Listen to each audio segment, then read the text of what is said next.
आजभन्दा 25-30 वर्ष अगाडि मैले बनाएको माइक्रो कन्ट्रोलर यो हो। हेर्नुहोस्, त्यो ठिक ठाउँमा आएपछि आफै बन्द हुन्छ।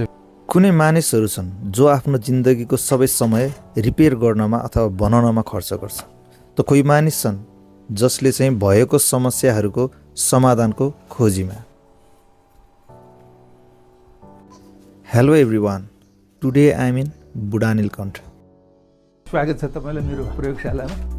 Inside the workshop of a technician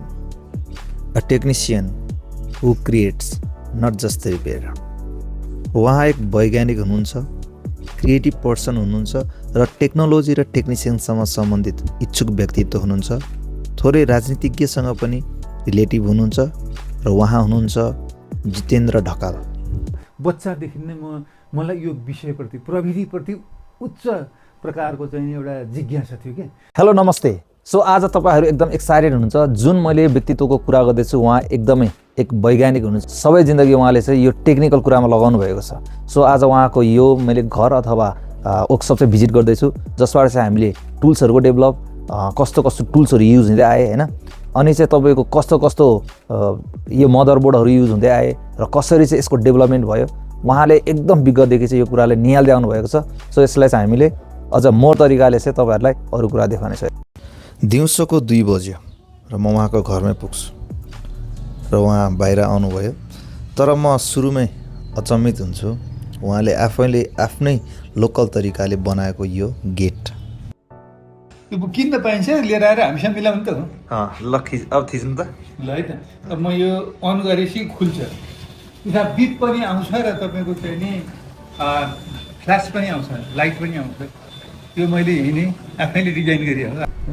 अब यो चाहिँ मलाई चाहिँ सधैँ के लाग्छ भने बाहिरबाट लिएर आएको सामानहरूमा स्पेयर पार्ट नपाउने, बिग्रियो भने टेक्निसियन नहुने भए हुनाले लोकल रिसोर्स, एउटा सानो लोकल रिसोर्स युज गरेर अनि मैले सामानहरू उत्पादन गर्छु। अनि यसमा यो कति मोटरसाइकलको सामानहरू, चेन स्पोकेटहरू युज गरेको छु।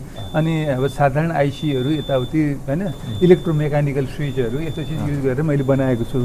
र यो बिप पनि आउँछ र तपाईँको त्यो लाइट पनि यसले दिन्छ, चलिरहेको छ भन्ने कुरो थाहा हुन्छ। र त्यो लाइट पनि आउँछ, स्ट्रोब लाइट, स्ट्रोब लाइट पनि आउँछ। यसलाई पानीले बचाउनलाई चाहिँ पानीले बच्छ, त्यो रेन कभर हो, त्यसमा केही पनि फरक पर्दैन। अब यहाँ बसेर मैले काम गर्ने, अलिअलि काम बाँकी छ, मैले भन्थेँ नि तपाईँलाई अलिअलि बाँकी छ है। यो मेकानिकल डिभिजन, हात खुट्टा र शरीर बन्छ यहाँ हेर्नुहोस्। होइन, यो मेकानिकल डिभिजन हो, यो मेकानिकल डिभिजन हो। यति सानो छ, कम्प्याक्ट छ। काठमाडौँमा हेर्नुहोस् ठाउँै छैन होइन, ठाउँै।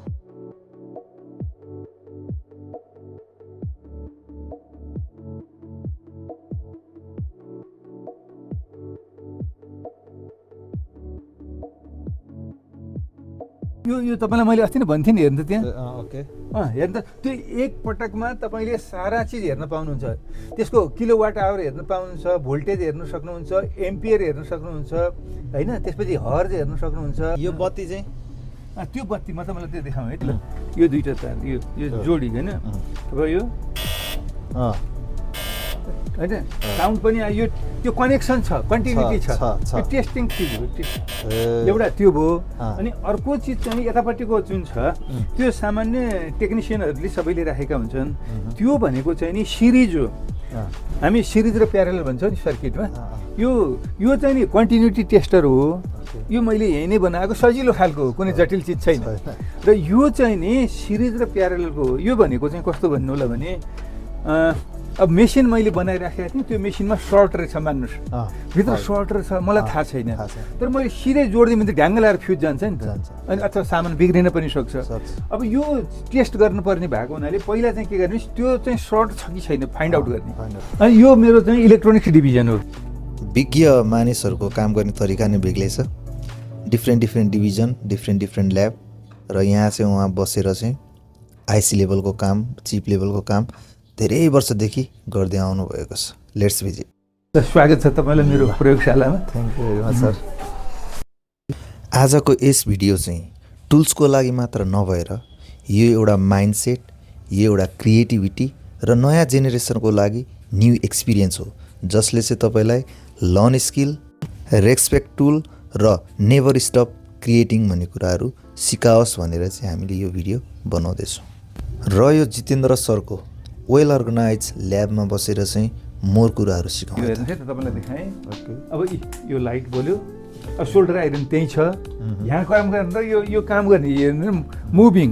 अब त्यति मात्रै होइन, यो मैले मुभ गराउँछु होइन, यो यहाँ मुभ गराउँछु, मलाई कहाँ चाहिन्छ म त्यहीँ लिएर गएर यो मैले आफैले बनाएको, यो पनि आवश्यकता अनुसारको मैले बनाएँ। अब अर्को चाहिँ तपाईँलाई देखाएँ, त्यसो मलाई चाहिँ थर्ड ह्यान्ड, हामी इलेक्ट्रोनिक्समा तपाईँले नि बेच्नुहुन्छ नि थर्ड ह्यान्ड यस्तो च्याप्ने चिजहरू, सर्किट बोर्डहरू च्याप्ने चिज तपाईँसँग छ, तपाईँको फरक छ। मेरो अहिले ठुलो खालको भावनाले यो अब यो सर्किट बोर्ड चाहिँ हेर्नु त अब यो सर्किट बोर्ड हो, मैले यो आर्टिस्टिक बनाएँ, दाँत साँत बनाएको मैले यसरी सामान हालेर उ गर्ने यस्तो खालको छ। थिचुन्जेल चल्छ, त्यसपछि हुन्छ यो सेरामिक हो, तुरुन्तै तातिहाल्छ, 30 सेकेन्डमा यो तयार हुन्छ। मैले यसो गर्छु, थिच्छु, म यहाँ काम गर्छु। अनि मैले किन यो बनाएको थाहा छ, मेरो आइरन ताते हुने भयो के, ताते हुने भयो। अनि थिचुन्जेल चल्ने छोड्दैछ बसी म त एकदम ढुक्क भयो नि त। स्लिप मोडमा जाने आइरनहरू प्रशस्तै हामीले बाहिरबाट ल्याएर किनेर युज गरिरहेका छौँ अहिलेको जेनेरेसनमा। तर आफ्नो यो विगतको समयलाई उहाँले आफैले क्रिएट गर्नु एकदम क्रिएटिभ कुरा हो। र यसरी आँखा घुमाउँदै जाँदा मैले यो मोनोकुलर माइक्रोस्कोप देख्छु, जुन मैले नै दिएको थिएँ, र उहाँले आफ्नो युजको लागि आफ्नो क्रिएटिभ तरिकाले नयाँ बनाउनु भएको छ। रमाइलो चिजहरू छ। यो मेरो वर्क स्टेसन हो, हेर्नु 2 in 1 हो, माइक्रोस्कोप पनि हो, वर्क स्टेसन पनि, दुइटै चिज हो। सोल्डरिङ आइरन यहाँ छ हेर्नुहोस् होइन, सोल्डरिङ आइरन यहाँ छ, टेबल ल्याम्प त्यहाँ छ, सबै चिज यहीँ छ हेर्नुहोस्, काम गर्नको लागि तयार छ। अनि अर्को अब यसमा भएको खासियत हेर्नुहोस् है, तपाईँलाई रमाइलो लाग्छ। अब मैले यसमा तपाईँले गरि नै राखेको चिज हो। अब मैले यसमा बत्ती बालेँ, यो टेबल ल्याम्प बल्यो होइन, टेबल ल्याम्प बल्यो। अब हेर्नु त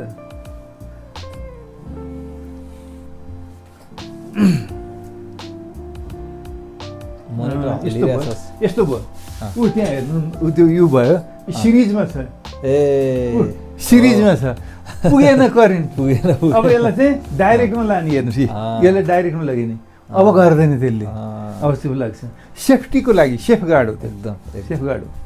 अब तपाईँलाई म यो देखाउँछु हेर्नुहोस्। अब यो म यति माथि छ हेर्नु त, तपाईँले त युज गर्नुहुन्न नि, यति माथि हुँदैन नि। यो तपाईँसँग लिएर आएको मैले मोडिफाई गरेको छु, यो हो मैले देखेँ, देख्नु पनि मोडिफाई, यो त्यो होइन। हेर्नु अघि जसरी चलाउनु त एकचोटि है, यस्तो भयो, फोकस आउट भयो, फेरि फोकस लिएर आएँ मैले।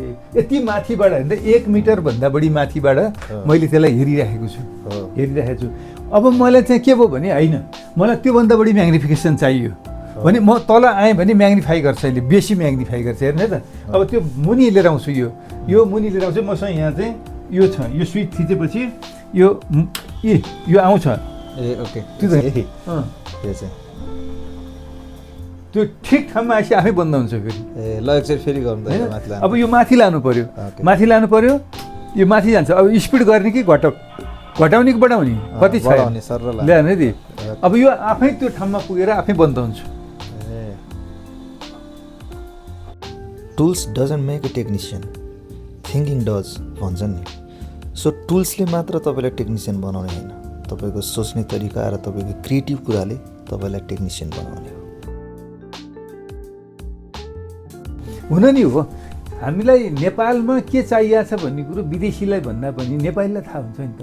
तपाईँको गाउँ टोल छिमेक तपाईँको के चाहिएको छ, त्यहाँ के आवश्यक छ भन्ने कुरो उनीहरूको, अमेरिकनहरू युरोपियनहरूको आवश्यकता पहिला हाम्रै जस्तो थियो तिनीहरूको पनि होइन, उनीहरू डेभलप भए। अब उनीहरूको अर्को प्रकारको आवश्यकता भयो भने हामी अझै पछाडि छौँ नि त, तिनीहरूभन्दा धेरै पछाडि छौँ। त्यो भावनाले हाम्रो आवश्यकता फरक खालको छ। अनि हामी त्यति कल्चर्ड पनि भइसकेका छैनौँ तिनीहरू होइन, उनीहरूको जस्तो। अनि त्यो भावनाले हामीलाई कस्तो सामान चाहिएको हामी आफैले डिजाइन गरौँ भन्ने मेरो धारणा चाहिँ त्यो। आजभन्दा 25-30 वर्ष अगाडि मैले बनाएको माइक्रो कन्ट्रोलर यो हो हेर्नुहोस्, अचम्मको चिज। अब यो हेर्नु त यसमा कसरी बन्यो होला भनेर छक्क पर्ने कुरो छ, मैले कसरी बनाएँ होला। यही चिज हो, लगभग यस्तै खालको चिज हो, त्यस्तै खालको अहिलेको, यो अहिलेको रेडिमेड पाइन्छ होइन। अब यो चाहिँ मैले आफूले बनाएको हेर्नु त, यत्रो बिली सामान राखेर बनाएको थिएँ। यसले काम गर्छ, एउटा अचम्म लाग्ने कुरा छ। सो एकदमै फन र एकदम अचम्म लाग्दो कुरा डेभलप कति चाँडो चाहिँ फड्को मार्दै गएको छ त? मैले बनाएको अटो डायलर हो। यसले 4 ठाउँमा फोन गर्ने भन्थ्यो नि, यसले गर्थ्यो। हेर्नुहोस्, मोडिफाई गर्दै गएँ। हेर्नु त मैले छिटो छरी त बनाउँदै ल्याएँ नि। पछि अलिक पातलो छ नि होइन, यो पनि कन्ट्रोल प्यानल हो। अझ छरी त छ। हेर्नु त यो धेरै छरी त भएको छ नि। यसरी समयअनुसारको, ज्ञानको लेभल अनुसारको, अनुभव अनुसारको हामी आफूलाई मोडिफाई गर्दै होइन, मतलब अपग्रेड गर्दै हामीले जान्छौँ। समाज त्यसै गरी विकसित हुने त हो। सो उहाँले यो माइक्रो कन्ट्रोलर, अटो डायलर यो बनाउनुको कारण के थियो त? उहाँ विगतमा के गर्नुहुन्थ्यो त? तपाईँलाई अझै जिज्ञासा होला। अब बुझौँ है त यो कुरा पनि। तपाईँको पछाडि 2टा मेसिन छ। हेर्नुहोस् त, जेडिज फायर अलार्म सिस्टम, जेडिज होम सेक्युरिटी सिस्टम। हेर्नु, यो मेसिन आजभन्दा 25 वर्ष अगाडि बनाएको। मैले यसैको काम गर्थेँ, होम सेक्युरिटी सिस्टमको काम गर्थेँ। यसको भित्र कन्ट्रोल प्यानल मैले यहीँ नै बनाउने हो। यहीँ त्यो रेजिस्टर, ट्रान्जिस्टर, क्यापासिटर, आइसीहरू जोडेर आफ्नै डिजाइन हो मेरो। यो भित्रको सर्किट बाहिरबाट ल्याएको होइन। कस्तो चाहिन्छ मैले आफैले बनाएको हुँ। र यो चाहिँ नि घरमा यसले के काम गर्छ भन्दाखेरि, घरमा आग लागि भयो भने अथवा घरमा चोरी भयो भने अथवा घरमा कुनै इमर्जेन्सी पऱ्यो भने यसले साइरन बजाउँछ र 4वटा डेजिग्नेटेड फोन नम्बरहरूमा फोन अटोमेटिकल्ली यसले गर्छ र त्यसको जानकारी दिन्छ। जस्तो तपाईँ अहिले यहाँ हुनुहुन्छ, तपाईँको घरमा यो मेसिन राखेको थियो भने र तपाईँको घरमा कुनै इन्सिडेन्ट भयो भने तपाईँको घरमा साइरन बज्थ्यो र तपाईँको खल्तीमा फोन आउँथ्यो। बेलामा खल्तीमा फोन आएपछि त्यसको जानकारी पाएपछि हामीले होइन आफ्नो सुरक्षा गर्न सक्छौँ। त्यो मेसिन हो यो। 4वटा नम्बरमा फोन गर्छ, पालै पालो गर्छ। एउटामा उठेन भने अर्कोमा गर्छ। उठेन नउठेन यसले 4वटामा हान्छ। किनभने नि कहिलेकाहीँ लाइन बिजी हुन्छ नि त, उसलाई खबर दिन नसकिने स्थिति पनि हुन्छ। अनि 1 नम्बर, 2 नम्बर, 3 नम्बर, 4 सिक्वेन्समा पहिला 1 नम्बरमा गरेर सिद्ध्याउँछ, त्यसपछि 2मा गर्छ, त्यसपछि 3मा गर्छ, त्यसपछि 4मा गर्छ। घरमा चोर आयो हजुर हैन, यसले कसरी चाहिँ हेर्छ? यस्तो छ, यसले कसरी हेर्ने भन्दा यसमा 3-4 अब थुप्रै सेन्सरहरू, अब विभिन्न किसिमका सेन्सर हुन्छन्। जस्तो ह्युमन एनाटोमीमा के हुन्छ भने हाम्रो आँखा पनि एउटा सेन्सर हो, नाक अर्को सेन्सर हो, कान अर्को सेन्सर हो, छाला अर्को सेन्सर हो। त्यस्तै सेन्सर तपाईँ पनि मेसिनहरू बेचिराख्नुहुन्छ। अब मोसन सेन्सर पाइन्छ, मुभमेन्ट डिटेक्ट गर्छ उसले। धेरै सालदेखि आफ्नै देशमा रहेर यसरी चाहिँ नयाँ क्रिएसन गर्नु, नयाँ क्रिएटिभ गर्नु धेरै राम्रो कुरा थियो र उहाँले अहिलेको समयसम्म यही लाइनमा हुनुहुन्छ। तर उहाँको यो प्रोडक्टहरू कता हरायो त अहिले? के बनाएको मेसिन किन हरायो भन्ने कुरामा चाहिँ एउटा त मेरो आत्मगत कुरा भयो, म भित्रको ऊर्जाहरू अब होइन क्षय हुँदै जाने। मैले अनुसन्धान गर्नको लागि त मलाई कसैले फाइनेन्स त गर्दैन। अनुसन्धानलाई अगाडि बढाउने, यस्तो खालको चिप प्रडक्टहरूलाई अगाडि बढाउने त फाइनेन्स पनि चाहियो होइन, इन्भेस्टर चाहियो। अब त्यो पनि मसँग भएन कि मैले जति गरेँ आफ्नो बलबुत्तामा एक्लै गरेको। अनि अर्को कुरो मार्केटिङको कुरा। मार्केटिङ अब म बनाउन पो जान्ने मान्छे भयो नि त, मार्केटिङ त मलाई थाहा छैन नि त, त्यो अर्कै च्याप्टर भयो नि होइन।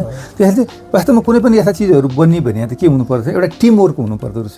त्यो बेलाका केही मान्छेहरूले चिन्छन्। अब ऊ बेलामा केही पत्र पत्रिका, टिभी सिरियलहरू, इन्टरभ्यू थियो। त्यति बेला मलाई केहीले जान्दथे। अब अहिले त म हराएको जस्तै नै छु। के तपाईँलाई एउटा चिज हेर्नुहोस्, यो 25 वर्ष अगाडिका चिज हुने यो। त्यो पनि कति, यो मेरो मेसिनको नाम वज्र भन्ने थियो होइन, नाम राखेको थिएँ। यो विभिन्न पत्र पत्रिकाहरूमा अब नेपालमै होम सेक्युरिटी सिस्टम भनेर लेख्यो। राजधानीले कहिले लेख्यो? 60 सालमा, 2060। हेर्नु चाहिँ माघ 2060मा राजधानीमा यो आयो, पिसी इन्फोमा यो आयो, विभिन्न पत्र पत्रिकामा।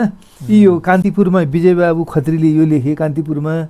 अनि अर्को कुन चाहिँ पत्रिका, मेट्रो भन्ने पत्रिकामा इज योर होम सेक्योर भनेर यो हाम्रो मेसिनको बारेमा लेखेको छ। यी छरपष्ट तारहरू दिनरातको कडा मेहनत केका लागि थिए त? उहाँले आफ्नै देशमा रहेर यतिका सालदेखि आफ्नै प्रोडक्ट पनि प्रड्युस गर्नुभयो।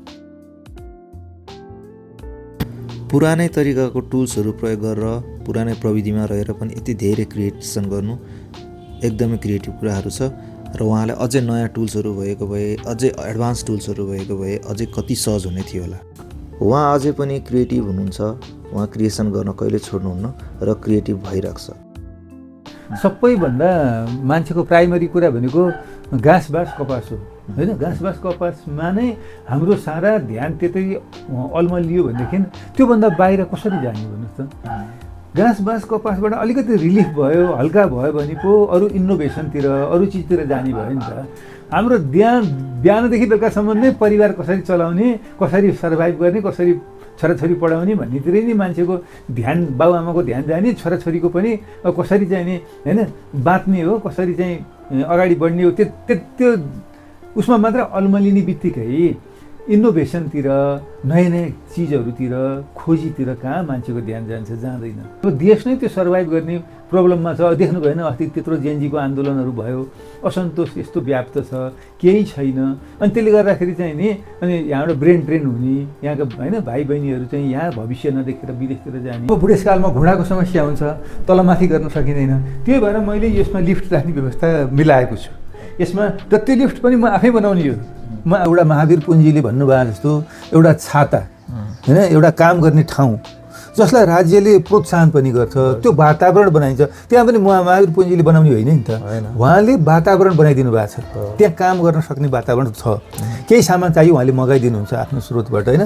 त्यसरी एउटा त्यो चाहिँ महावीर पुञ्जीले धेरै पटक भन्नुभयो, यो मैले गर्ने होइन, यो त राज्यले गर्ने चिज हो नि त, व्यक्तिले गर्ने चिजै होइन नि। जितेन्द्र सरहरू जस्ता, महावीर पुनहरू जस्ता विज्ञहरूले चाहिँ आफ्नो पुरै जिन्दगी यो लाइनमा दिनुभएको छ। दिनुको कारण नेपालमा केही चेन्जेस आओस्, नेपालमा केही सुलभ सुविधाहरू पाइयोस् भनेर नै हो। र यो कुराहरू अब आउने दिनहरूमा धेरै डेभलप भएको देख्न पाऊँ र ससाना समस्याहरू, आफ्नो समस्याहरू आफैले सबैले समाधान गरेको हेर्न पाऊँ।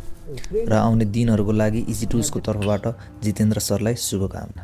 Easy tools Nepal, quality tools for quality people.